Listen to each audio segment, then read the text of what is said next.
love, lies, and regrets. I walked in on my boyfriend and my roommate making out on our couch, her shirt halfway off and both of them looking at me with those panicked, guilty eyes. For months, I'd been noticing the weird energy, the late-night giggles in the kitchen when they thought I was asleep, but I shut it down because I didn't want to be the paranoid one. Turns out, I should have trusted my gut. He moved out that night, his stuff shoved into garbage bags, while she tried to apologize, stammering something about how it just happened, as if that would make me feel any less gutted. The apartment was an icebox after that, silent, dense, full of unfinished conversations echoing off the walls.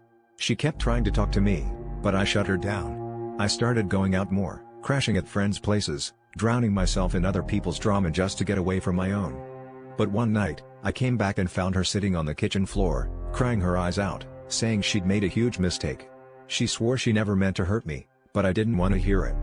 I told her she'd picked her side, and that was that. A week later, my ex showed up at our door with flowers and a ring.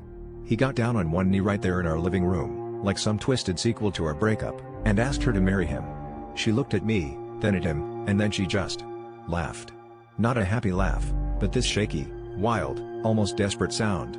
She told him no, said she couldn't marry someone she didn't love, and as he stormed out, she turned to me, tears streaming down her face, and said something that turned my whole world upside down. She said she'd only ever loved me.